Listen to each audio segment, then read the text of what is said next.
Estaba de pie frente al panteón familiar cuando la escuché.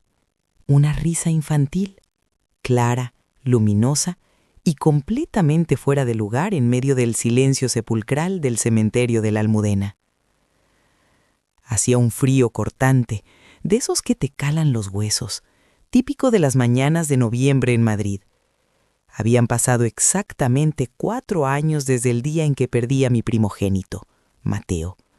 Como cada aniversario, a las 10 en punto de la mañana, caminaba por el sendero de grava con un enorme ramo de claveles rojos, sus favoritos, para rendirle homenaje.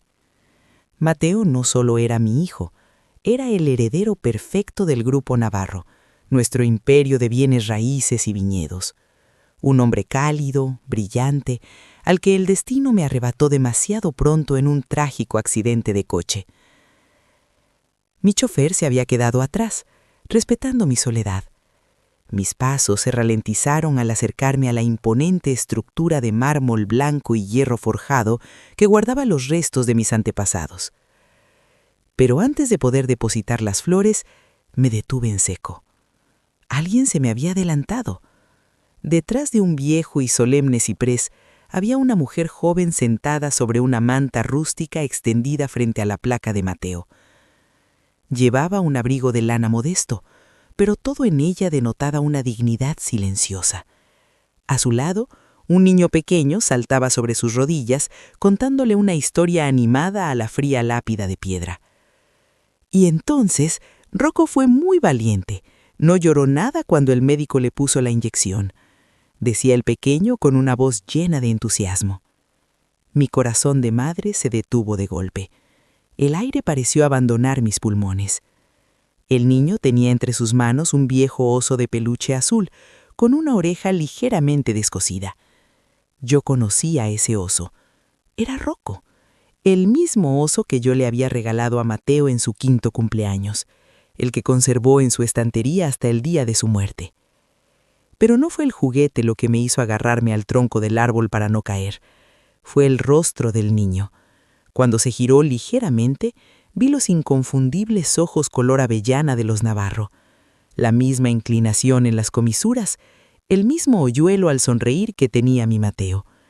Era como ver un fantasma, una copia exacta de mi hijo arrebatada del pasado. «Cuéntale a papá qué más te dijo el doctor», murmuró la joven acariciando el cabello del niño con infinita ternura. «¿Papá?» Esa palabra resonó en mi cabeza como una campana de bronce. Mi mente, acostumbrada a dirigir salas de juntas y cerrar contratos millonarios, empezó a hacer cálculos a una velocidad vertiginosa. El niño aparentaba unos 4 años. Mateo llevaba muerto exactamente 4. Los tiempos cuadraban a la perfección. Pero ¿por qué Mateo nunca me habló de ella? ¿Acaso murió sabiendo que iba a ser padre o la tragedia se lo llevó antes de enterarse? Di un paso adelante, saliendo de mi escondite. El crujido de mis zapatos sobre la grava cortó el aire. La joven levantó la vista de inmediato, y al verme, su rostro palideció hasta volverse del color de la ceniza. No era simple sorpresa, era puro terror. Me reconoció al instante. Sabía perfectamente que yo era Carmen Navarro. «Hola, señora», saludó el niño alegremente, ajeno a la tensión insoportable que nos rodeaba. «Este es mi papá». Palmeó la lápida con su manita regordita. La mujer se paralizó. Instintivamente tiró del niño hacia ella, cubriéndolo con sus brazos como si yo fuera una amenaza letal. «¿Quién eres?», pregunté. Mi voz sonó más firme y autoritaria de lo que me sentía por dentro.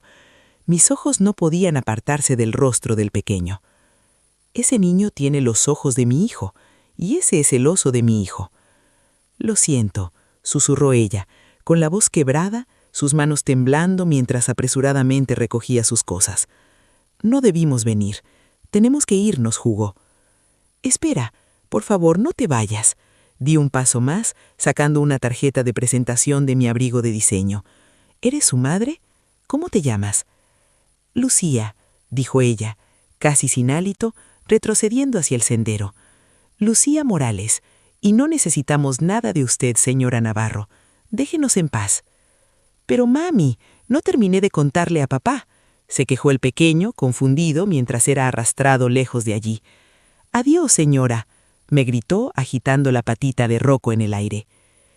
Me quedé allí, petrificada, viendo cómo desaparecían entre la niebla del cementerio. En lugar de encontrar consuelo para mi luto, acababa de tropezar de bruces con el secreto mejor guardado de mi familia. Tenía un nieto, el heredero legítimo de Mateo. Pero la pregunta que me helaba la sangre no era por qué habían estado ocultos durante 4 años. La verdadera pregunta, al ver el pánico absoluto en los ojos de aquella madre, era ¿de quién estaban huyendo? Mi chofer apareció a mi lado con un paraguas, pues empezaba a lloviznar. «¿Todo bien, señora Navarro?», preguntó. Dejé los claveles rojos sobre la tumba, justo al lado de las pequeñas margaritas silvestres que ellos habían dejado. La tristeza paralizante de los últimos 4 años había desaparecido, reemplazada por una fuerza antigua y feroz, la fuerza de una matriarca a la que le han ocultado su propia sangre. «Sí, Tomás», respondí, secándome una única lágrima con frialdad. «Llévame de vuelta a la finca. Tengo varias llamadas importantes que hacer. El verdadero juego acaba de comenzar». Antes de continuar desentrañando este oscuro secreto de mi familia y contarles lo que descubrí al volver a casa, me gustaría pedirles un pequeño favor. Déjenme un comentario y díganme desde qué ciudad del mundo están escuchando mi historia hoy. Me reconforta saber que no estoy sola en esto. Ahora, sigamos con la verdad. El trayecto de vuelta a la finca en las afueras de Madrid transcurrió en un silencio denso. Mi mente proyectaba una y otra vez la imagen de aquel niño con los ojos de Mateo, aferrado al viejo oso Rocco. ¿Mi nieto? La palabra sonaba extraña, casi imposible en mis labios, pero mi instinto me gritaba que era real. Al llegar, crucé el inmenso vestíbulo de nuestra casa solariega. Hacía 4 años que este lugar me parecía demasiado grande, demasiado vacío. Fui directamente a mi despacho, el único refugio que sentía verdaderamente mío. Me serví 2 dedos de un jerez muy viejo, me senté en mi sillón de cuero y descolgué el teléfono. Marqué un número que conocía de memoria. «Diga, señora Navarro», respondió al segundo tono Javier, un exinspector de policía que ahora dirigía la mejor agencia de detectives privados de la capital. «Javier, necesito tu ayuda para un asunto estrictamente confidencial». Fui directa al grano. «Busca a una mujer llamada Lucía Morales. Tiene un hijo de 4 años llamado Hugo. Quiero saber dónde vive, de qué trabaja, sus deudas, su pasado, todo. Pero sobre todo necesito saber si están en peligro». Ella parecía aterrorizada al verme. «Y actúa con absoluta discreción». Apenas había colgado el teléfono cuando la puerta de mi despacho se abrió. Era Diego, mi hijo menor. Llevaba un traje a medida impecable, el cabello perfectamente engominado y esa sonrisa de suficiencia que había ensayado toda su vida para esconder sus inseguridades. Desde la muerte de Mateo, él había asumido la vicepresidencia del Grupo Navarro, pero siempre le faltó la luz natural que tenía su hermano. «Madre, pasaba a verte. Supongo que ha sido una mañana difícil», dijo, acercándose para darme un beso frío en la mejilla. Lo observé detenidamente. Durante años, el dolor me había hecho delegar demasiado en él, pero hoy mi mente estaba más lúcida que nunca. Decidí tantear el terreno. «Conocí a alguien en el cementerio, Diego», dije pausadamente. «Una joven y su hijo pequeño visitaban la tumba de Mateo. El niño es la viva imagen de tu hermano». Diego se quedó extrañamente quieto. Su postura se tensó por una fracción de segundo antes de forzar una sonrisa comprensiva. «Madre, por favor», suspiró, sentándose frente a mí con actitud paternalista. «Sé cuánto extrañas a Mateo. El dolor a veces nos hace ver cosas que deseamos que sean reales. Una mujer aparece de la nada 4 años después, justo el día del aniversario. Es el clásico truco de una cazafortunas. Estudian a sus víctimas, saben cómo manipular tus emociones. Esa mujer no me pidió nada, de hecho, huyó despavorida al reconocerme. Repliqué, clavando mis ojos en sus ojos. «Es parte del teatro, madre, hacerse la víctima para que vayas tras ella», insistió Diego, sacando su teléfono móvil. De hecho, me tomé la libertad de hacer unas llamadas rápidas a mis contactos cuando me enteré por el personal de que habías vuelto alterada. Esa tal Lucía tiene un historial dudoso. Al parecer, ya ha intentado chantajear a otras familias de dinero. Déjame manejar esto. Le ofreceré un cheque generoso a cambio de un acuerdo de confidencialidad para que desaparezca. Sus palabras eran veneno envuelto en miel. Quería hacerme dudar de mi propia cordura. ¿Acuerdo de confidencialidad para tapar a mi propio nieto? Pensé, pero no se lo dije. En los negocios aprendes a no mostrar tus cartas hasta tener la mano ganadora. Lo pensaré, Diego, le respondí con frialdad. Ahora déjame sola, estoy cansada. 3 días después, mi despacho recibió a un visitante muy distinto. Javier llegó con una gruesa carpeta bajo el brazo. Sus hallazgos destrozaron por completo la narrativa de Diego. Lucía Morales, 28 años, comenzó a leer Javier. Es restauradora de arte, pero tuvo que dejar su máster hace 4 años, justo cuando su hijo nació y Mateo murió. Actualmente trabaja en 2 empleos, camarera de noche en una tasca y asistente en un taller de marcos. Madre soltera, ningún antecedente penal, ningún historial de estafa, señora Navarro. Su hijo, Hugo, está enfermo. Sentí una punzada en el pecho. ¿De qué enfermo?, pregunté, inclinándome hacia adelante. Asma severo. Los tratamientos son caros y ella está ahogada en deudas.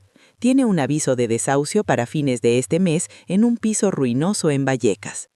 Javier deslizó unas fotografías sobre mi escritorio de caoba. Eran fotografías tomadas a escondidas en un parque destarrampado. En una de ellas, el pequeño Hugo se tiraba por un tobogán, riendo a carcajadas. Era Mateo. No había necesidad de pruebas de ADN. La sangre de los Navarro gritaba desde aquella fotografía. Si Lucía fuera una cazafortunas, como aseguraba Diego, habría exigido dinero hace años, pero en lugar de eso vivía en la miseria, trabajando de sol a sol, aterrorizada. La mentira de Diego había sido demasiado rápida, demasiado calculada. ¿Por qué mi hijo menor quería alejarme tan desesperadamente de mi nieto? Miré la foto de Hugo, acariciando su rostro impreso en el papel. Ya basta de escondites, murmuré para mí misma, guardando la foto en el bolsillo interior de mi chaqueta. Javier, prepara mi coche, vamos a hacerle una visita a Lucía Morales y Diego no debe enterarse de nada. Esa misma tarde ordené a mi chofer que me llevara a Vallecas. El contraste entre mi mundo y el de ellos era un golpe en el estómago. El edificio de ladrillo visto estaba descuidado, con las paredes desconchadas y un ascensor que llevaba meses sin funcionar. Subí los 4 pisos a pie, sintiendo el peso de cada escalón, pero mi determinación era de hierro. Llamé a la puerta del cuarto C. Escuché pasos cautelosos. Tras unos segundos interminables, la puerta se abrió un palmo. Lucía me miró, pálida, con la cadena de seguridad aún puesta. «Señora Navarro, ¿cómo nos ha encontrado?», susurró, mirando hacia el pasillo con terror. «No vengo a hacerles daño, Lucía, vengo a hablar», respondí con la voz más suave que fui capaz de articular. «Por favor, déjame entrar, solo unos minutos». Con reticencia, quitó la cadena. El pequeño apartamento estaba impecablemente limpio, pero la pobreza se respiraba en cada rincón. Sobre la mesa del comedor distinguí facturas atrasadas con el sello rojo de aviso de corte y un inhalador para el asma. En ese momento Hugo salió corriendo de su habitación, abrazando al viejo oso Rocco. «¡Es la señora del cementerio!», gritó el niño con una sonrisa inmensa, pero su alegría fue interrumpida por un ataque de tos seca y sibilante. Lucía corrió hacia él, arrodillándose para administrarle el inhalador con una agilidad que delataba una práctica dolorosa.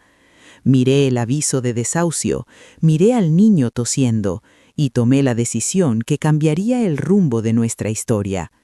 «Lucía», dije con tono firme, el mismo que usaba para cerrar fusiones de empresas.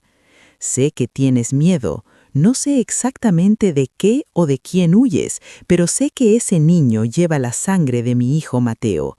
Tiene sus ojos, su oso, su sonrisa, y no voy a permitir que mi nieto viva entre humedades y amenazas de desahucio. Ella intentó protestar. No queremos su caridad. No es caridad, es familia, la interrumpí, implacable. En mi finca hay una casa de invitados, la casita. Está vacía, rodeada de aire puro, jardines y seguridad privada las 24 horas. Venid a vivir allí, estaréis a salvo. Yo me encargaré personalmente de que nadie, absolutamente nadie, os haga daño. Hazlo por los pulmones de Hugo. La mención de la salud de su hijo fue la llave que rompió sus defensas. Una lágrima resbaló por su mejilla y finalmente asintió. En menos de 24 horas, Lucía y Hugo estaban instalados en la casita. Ver a mi nieto correr por el césped con su oso de peluche me devolvió una luz que creí haber perdido para siempre. Sin embargo, la reacción de Diego no hizo esperar. Esa misma noche, Diego irrumpió en mi despacho con la corbata deshecha. «¡Madre, te has vuelto loca!», gritó Diego, irrumpiendo en mi despacho con la corbata deshecha. «Has metido a una estafadora y a su bastardo en nuestra propia casa. Es un riesgo para la seguridad, para la reputación de la empresa». Me levanté despacio de mi silla, apoyando las manos sobre el escritorio. «Cuida tu tono en mi casa, Diego. Ese niño es el hijo de tu hermano. Mi decisión es final y te prohíbo terminantemente que los molestes». Diego apretó la mandíbula hasta que los nudillos se le pusieron blancos. Forzó una sonrisa gélida. «Como desees, madre, solo quiero protegerte». Pocos días después llegó la advertencia de que Diego no pensaba quedarse de brazos cruzados. Era un sábado soleado. Lucía y Hugo estaban en la zona de la piscina. Yo leía en el porche, mientras Diego, que había venido a almorzar con la excusa de conocer a su sobrino, merodeaba cerca del agua. De repente el teléfono de Lucía sonó. Alguien de una supuesta galería de arte le ofrecía un trabajo urgente. «Atiende la llamada, Lucía», ofreció Diego con una sonrisa encantadora. «Yo vigilaré al pequeño campeón, pero recuerda cerrar el pestillo de la verja, ya sabes lo peligroso que es». Lucía asintió, cerró la pesada verja de hierro que rodeaba la piscina, asegurándose de que el seguro hiciera clic y se apartó unos metros para tener cobertura. Yo bajé la vista hacia mi libro un instante y entonces escuché el sonido que hiela la sangre de cualquier madre o abuela. El fuerte chapoteo del agua y un grito ahogado. «¡Hugo!», grité, poniéndome de un salto. El niño había caído en la parte más profunda. Diego se lanzó al agua vestido y lo sacó en cuestión de segundos, interpretando a la perfección el papel del héroe salvador. Lucía corrió hacia él, histérica, envolviendo al niño tosiendo en una toalla. «¡El pestillo!», tartamudeó Lucía, pálida como un fantasma. Yo lo cerré, estoy segura». «Estos cierres viejos a veces fallan, Lucía. Hay que tener más cuidado», dijo Diego, escurriendo el agua de su chaqueta con una expresión de fingida preocupación. Nuestros ojos se cruzaron. Yo conocía esa verja. Jamás fallaba. Alguien la había abierto deliberadamente. Pero el verdadero golpe maestro de Diego llegó apenas 2 horas después. Un coche oficial se detuvo frente a la casa. 2 funcionarias con carpetas en mano se presentaron en mi puerta. Eran de los servicios sociales de la Comunidad de Madrid. «Señora Navarro, hemos recibido una denuncia anónima urgente», dijo la mayor de ellas con tono burocrático. «Alegan negligencia infantil grave, un casi ahogamiento por falta de supervisión materna y condiciones de vida inestables para un menor con enfermedad crónica». El pánico invadió a Lucía, que abrazaba a Hugo en el sofá de la casita, creyendo que se lo iban a quitar. Pero no contaban con algo, no contaban con quién era yo. Me erguí con toda la dignidad y el peso de mis 70 años. «Señoritas», dije con tono firme, el mismo que usaba para cerrar fusiones de empresas. «Yo soy Carmen Navarro. Ustedes están en mi propiedad. El niño sufrió un leve resbalón en una piscina vigilada y ha sido atendido de inmediato. Su madre es ejemplar, y si revisan las instalaciones, verán que este niño vive mejor que cualquier político de esta ciudad. Les sugiero que anoten en su informe que esta llamada anónima ha sido un acto malicioso y falso, a menos claro que quieran que mi equipo de abogados se ponga en contacto con su ministerio esta misma tarde. Las funcionarias tragaron saliva, revisaron rápidamente la casita, comprobaron que todo era un lujo y se marcharon pidiendo disculpas. Cuando sus luces rojas desaparecieron por el camino de entrada, cerré la puerta y miré a Lucía. Estaba temblando, no de frío, sino de un pánico antiguo y profundo. El cierre de la piscina, la llamada falsa de la galería de arte para distraerte, la denuncia inmediata a los servicios sociales, enumeré, en voz baja, uniendo las piezas del macabro rompecabezas. Alguien quiere separarte de Hugo. Alguien quiere que yo crea que eres una mala madre para echarte de aquí. Dime la verdad, Lucía. ¿De quién huías hace 4 años? ¿A quién le tienes tanto miedo? Lucía miró hacia la habitación donde Hugo dormía abrazado a su oso Rocco. Suspiró, derrotada, sabiendo que ya no podía seguir corriendo. De su hijo, señora Navarro, susurró con la voz rota. Huyo de Diego. Aquella noche, el aire en el porche de la casita era denso. El silencio de la finca solo era interrumpido por el canto rítmico de los grillos y el crujir de las hojas de roble bajo la brisa de otoño. Lucía se abrazó a sí misma, envuelta en un chal de lana, mirando hacia la oscuridad del jardín, iluminado apenas por la luz de la luna. «No le he contado todo sobre Mateo, señora Navarro», comenzó, con la voz temblorosa pero decidida. Nos conocimos en una exposición de arte contemporáneo en el centro de Madrid. Yo trabajaba restaurando un lienzo del siglo XVIII y él se acercó a hacerme preguntas sobre los pigmentos. Era tan distinto a lo que uno esperaría de un heredero millonario, tan humilde, tan cálido. Dejé que mis ojos se cerraran un instante, saboreando el recuerdo de mi hijo. Así era mi Mateo, murmuré. Cuando le dije que estaba embarazada, fue el hombre más feliz del mundo, continuó Lucía, y una sonrisa triste se dibujó en sus labios. Quería presentarnos formalmente a la familia, quería una boda, pero entonces algo cambió en el grupo Navarro. Empezó a llegar muy tarde a mi apartamento. Traía carpetas, documentos contables. Me dijo que había descubierto un agujero negro en las finanzas de la empresa. Empresas fantasmas registradas en las Islas Caimán y en paraísos fiscales. Alguien estaba desangrando el imperio que usted construyó, y ese alguien era Diego. El nombre de mi hijo menor cayó como una losa de mármol entre nosotras. Aunque ya lo sospechaba, escucharlo en voz alta me revolvió el estómago. La noche antes de morir, la voz de Lucía se quebró. Mateo vino a verme de madrugada. Estaba pálido, aterrorizado. Me dijo que había confrontado a Diego en privado, dándole la oportunidad de confesar y devolver el dinero antes de acudir a usted y al Consejo de Administración. Pero Diego lo amenazó. Mateo me agarró de las manos y me dijo: «Si algo me pasa, Lucía, no ha sido un accidente.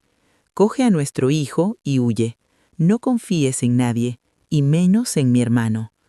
Y el día siguiente su coche se salió de la carretera en la Sierra de Guadarrama.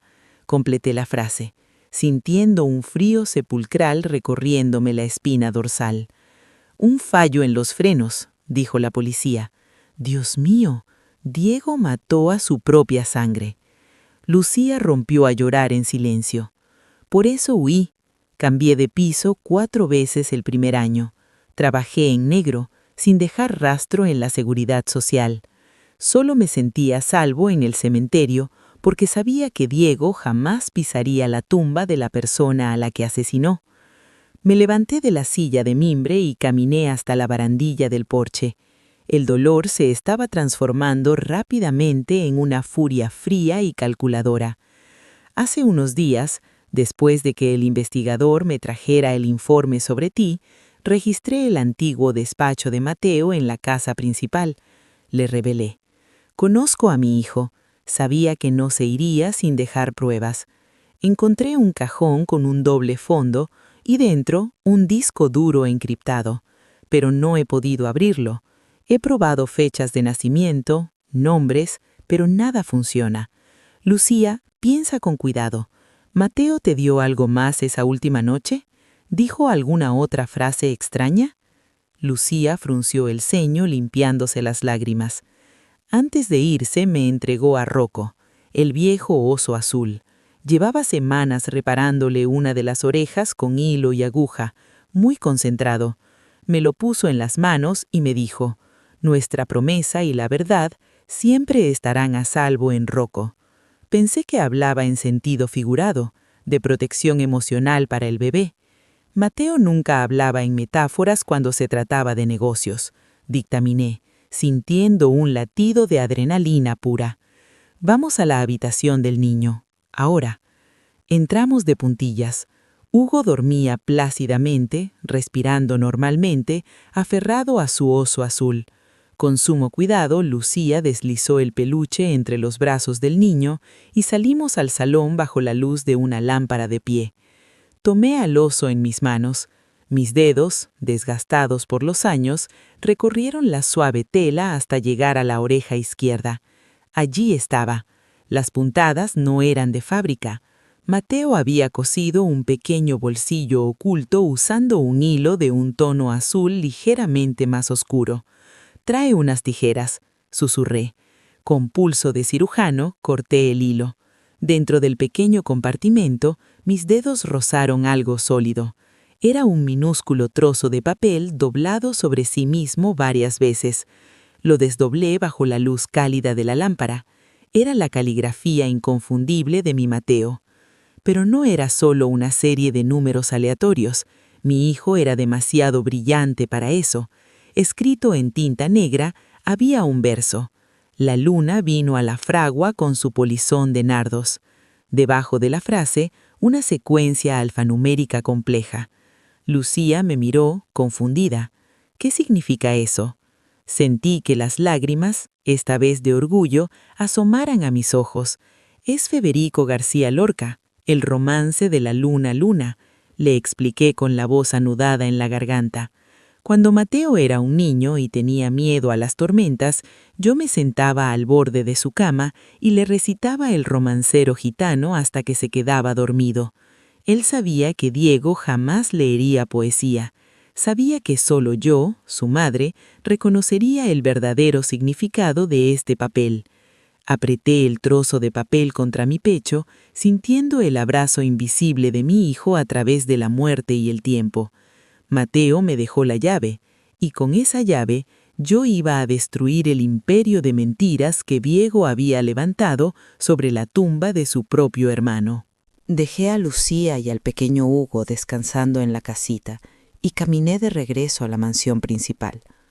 La noche era gélida, pero yo no sentía el frío. Un fuego incandescente, alimentado por 4 años de luto y mentiras, ardía en mis venas. Me encerré en mi despacho y encendí el ordenador portátil de Mateo, el mismo que había guardado intacto desde su muerte. Me serví una copa de un Ribera del Duero Gran Reserva. Bajo la tenue luz del flexo de latón, el líquido oscuro parecía sangre. Conecté el disco duro encriptado. La pantalla me exigió la contraseña. Mis dedos, que otrora temblaban al acariciar las pertenencias de mi hijo, teclearán ahora con una precisión letal. Introduje el verso de Lorca seguido de la secuencia alfanumérica que encontramos en Rocco. Hubo un segundo de suspenso, un latido digital, y de pronto la pantalla se iluminó. Acceso concedido. Lo que apareció ante mis ojos era el mapa de una traición monumental. Docenas de carpetas perfectamente organizadas. Mateo siempre fue meticuloso. Había registros de transferencias millonarias desde las cuentas del Grupo Navarro hacia sociedades pantalla en las Islas Caimán y Andorra, facturas falsas, contratos amañados y correos electrónicos interceptados. Todo apuntaba a un único beneficiario, Diego Navarro. Pero en el centro del escritorio virtual había un archivo de audio que me robó el aliento. Se titulaba simplemente «Para mamá». Hice clic, cerré los ojos y di un sorbo al vino. La voz de mi primogénito inundó el silencioso despacho. «Mamá, si estás escuchando esto, es que algo ha salido terriblemente mal», comenzó Mateo. Su voz sonaba cansada, llena de una tristeza infinita. «Perdóname por el secreto, pero necesitaba tener todas las pruebas antes de destrozarte el corazón. Diego lleva años desangrando la empresa. Anoche lo confronté a solas. Le supliqué que devolviera el dinero, que dimitiera discretamente para proteger nuestro apellido. Pero se rió en mi cara. Me dijo que yo era tu favorito, que siempre lo fui, y que él solo estaba cobrando lo que le correspondía por adelantado. Escuché a mi hijo tomar un respiro inestable en la grabación. Se puso violento, mamá. Me amenazó. Vi algo oscuro en sus ojos, algo que no reconocí en mi propio hermano. Mañana tengo que viajar a la sierra para inspeccionar unos viñedos, pero tengo miedo. Si me pasa algo, por favor busca a Lucía. Está esperando un hijo mío. Protégelos de Diego y haz justicia. Te quiero, mamá». El audio terminó, dejando tras de sí un silencio que zumbaba en mis oídos. Abrí los ojos. Una única lágrima cayó sobre la madera de caoba del escritorio, pero fue la última. En ese instante, la madre compasiva murió para dar paso a la matriarca implacable. Diego no solo robó mi dinero, había asesinado a su propia sangre por pura envidia y avaricia. Y no contento con eso, ahora intentaba arruinar la vida del único pedazo de Mateo que me quedaba en este mundo. Había perdido a mis 2 hijos. A uno se lo llevó la tragedia, al otro lo consumió la oscuridad. Miré el reloj de pared. Eran las 3:30 de la madrugada. Descolgué el teléfono y llamé a Javier, mi detective. Contestó al primer tono, como si me estuviera esperando. «Javier», dije con una frialdad que hasta a mí me sorprendió. «Tengo las pruebas, todas. Necesito que contactes inmediatamente con tu antiguo compañero, el inspector Silva de la UDEF, la Unidad de Delincuencia Económica y Fiscal, y diles que quiero una reunión secreta al amanecer». «Entendido, señora Navarro», respondió Javier, captando la gravedad de la situación. «¿Cuál es el plan?» «El viernes es la gala anual del Grupo Navarro en el Hotel Ritz», le recordé, apurando el resto de mi copa de vino. «Diego está convencido de que, durante el brindis, voy a anunciar su nombramiento oficial como presidente de la compañía. Vamos a dejar que lo crea, que se ponga su mejor smoking, que sonría para las cámaras y para la alta sociedad madrileña». Apreté los puños sobre los documentos impresos. Va a subir a ese escenario creyendo que es el rey del mundo, sentencié en voz baja, mirando la fotografía de Mateo que descansaba en mi mesa. Pero lo que no sabe mi querido hijo menor es que su madre es quien construye las guillotinas. Vamos a preparar una trampa de la que no podrá escapar. Y el viernes, ante toda la élite de España, Diego Navarro caerá. El viernes por la noche, el gran salón del Hotel Ritz de Madrid brillaba con el esplendor de las grandes ocasiones. Candelabros de cristal de Bohemia, trajes de alta costura y copas de champán francés llenaban la estancia. Era la gala anual del Grupo Navarro. Toda la élite financiera y social de España estaba presente. Diego caminaba entre los invitados como un emperador a punto de ser coronado. Llevaba un smoking impecable, repartiendo sonrisas y apretones de manos, saboreando el poder que creía a punto de alcanzar.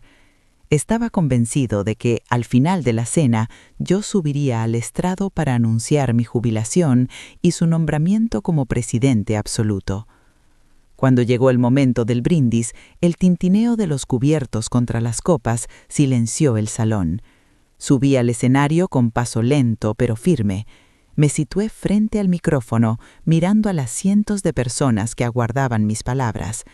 Y finalmente bajé la mirada hacia la primera fila, donde Diego me observaba con una sonrisa de suficiencia. Señoras y señores, miembros del Consejo de Administración, comencé, mi voz resonando clara y rotunda en la inmensidad del salón. Esta noche estábamos destinados a hablar del futuro del Grupo Navarro, pero he aprendido, del modo más cruel posible, que no se puede construir un futuro sólido si los cimientos están podridos de mentiras. La sonrisa de Diego vaciló, un murmullo de confusión recorrió las mesas. Hice una señal imperceptible a los técnicos de la sala. A mis espaldas, las gigantescas pantallas que debían mostrar el logo de la empresa se iluminaron con documentos financieros. Eran los registros de transferencias del disco duro de Mateo, sellados con la marca de agua de la UDEF. Durante los últimos 7 años, continué, elevando el tono para aplacar los susurros, nuestra compañía ha sido víctima de un desfalco sistemático. Más de 20 millones de euros han sido desviados a empresas fantasmas en paraísos fiscales. La sala estalló en murmullos. Diego se puso en pie de un salto, pálido como el mármol. «¡Madre, qué locura es esta! Apaguen esas pantallas de inmediato». «Siéntate, Diego», ordené con una voz que heló la sangre de los presentes. «Las pantallas muestran a los beneficiarios de esas cuentas. El único titular eres tú». Los accionistas y directivos lo miraron, apartándose instintivamente de él. Diego, acorralado, intentó mantener su fachada. «Esto es una farsa, son documentos falsificados. Mi madre ha perdido la cabeza por el dolor». «¿Qué farsa?», repliqué, gélida. «Escuchemos entonces a la fuente». Pulsé un botón en el atril. El silencio en el Ritz fue absoluto cuando la voz de Mateo, grabada la noche antes de su muerte, llenó el salón. Su testimonio desgarrador, relatando el fraude, las amenazas de su hermano y su temor a ser asesinado, retumbó en las paredes de pan de oro. Al terminar el audio, Diego ya no era el ejecutivo arrogante, era un animal acorralado. Sus ojos inyectados en sangre buscaron una salida, y al no encontrarla, se abalanzó hacia el escenario. «Tú siempre lo preferiste a él, era mío, todo esto debía ser mío». No tuve que retroceder. De entre los camareros y el personal de seguridad emergieron media docena de agentes de policía vestidos de paisano, liderados por el inspector Silva. Lo inmovilizaron contra el suelo alfombrado frente a la mirada atónita de la alta sociedad. «Diego Navarro», declaró el inspector, sacando unas esposas de acero, «queda usted detenido por fraude fiscal, malversación de fondos y por el homicidio premeditado de su hermano». Mientras se lo llevaban a rastras, Diego giró la cabeza para mirarme con un odio visceral. «Lo eliges a él, incluso estando muerto», escupió. Mantuve mi mirada firme, sin derramar una sola lágrima. «No, Diego, yo prefería la decencia, y hoy elijo la justicia». Han pasado 2 años desde aquella noche de invierno. Hoy el sol brilla sobre los prados de mi finca. Estoy de pie, observando cómo se corta la cinta roja de la nueva Fundación Mateo Navarro, un centro especializado en el tratamiento gratuito de enfermedades respiratorias infantiles. Lucía está a mi lado. Ha terminado su máster gracias a mi apoyo y ahora es la flamante directora ejecutiva de la fundación. Irradia una seguridad y una elegancia que habrían enorgullecido a mi hijo. Frente a nosotras, Hugo, que ya ha cumplido 6 años, corre por el césped. Sus pulmones están sanos, su risa es fuerte, y bajo su brazo derecho aún lleva bien sujeto al viejo oso Rocco. Durante la recepción, una joven periodista se me acerca con un micrófono. «Señora Navarro, después de haber sobrevivido a tanta tragedia y traición familiar, ¿qué considera usted que es su verdadero legado? Miro hacia el jardín, donde mi nieto abraza a su madre bajo la luz del sol. Sonrío, sintiendo una paz que creí inalcanzable. El verdadero legado, señorita, no es el imperio de piedra o las cuentas bancarias que dejas atrás. El verdadero legado son las personas que dejas atrás, el amor que sembraste en ellos para que el mundo sea un poco mejor. El apellido Navarro, manchado por la codicia de un hijo, había sido redimido por la valentía de una madre soltera y la inocencia de un niño con un oso de peluche azul. La justicia había tardado, pero finalmente Mateo podía descansar en paz. Y así termina mi historia. Ha sido un viaje oscuro, pero la luz al final del túnel ha valido cada lágrima. Ahora me encantaría saber qué pensáis vosotros. Si hubieseis estado en el lugar de Lucía, asustada y sola, ¿habríais seguido huyendo en silencio o me habríais buscado para contarme la verdad desde el principio? Dejadme vuestra opinión en los comentarios de abajo. Leo cada uno de ellos. Y si esta historia ha tocado vuestro corazón, por favor, suscribíos a nuestro canal. Aquí somos una comunidad que sabe que la verdad y las segundas oportunidades no tienen edad. Hasta la próxima. Gracias por acompañarnos hasta el final. Si este relato ha resonado contigo, te invitamos a darle un me gusta, compartir tus reflexiones en los comentarios y suscribirte a nuestro canal, Ecos del Silencio. Queremos informarte con total transparencia. El producto que acabas de escuchar, incluyendo el guión, los personajes, las imágenes y la voz, ha sido desarrollado utilizando inteligencia artificial como herramienta creativa. Se trata de una obra de ficción, por lo que cualquier semejanza con nombres, personas o situaciones de la vida real es mera coincidencia. Nos vemos en la próxima historia.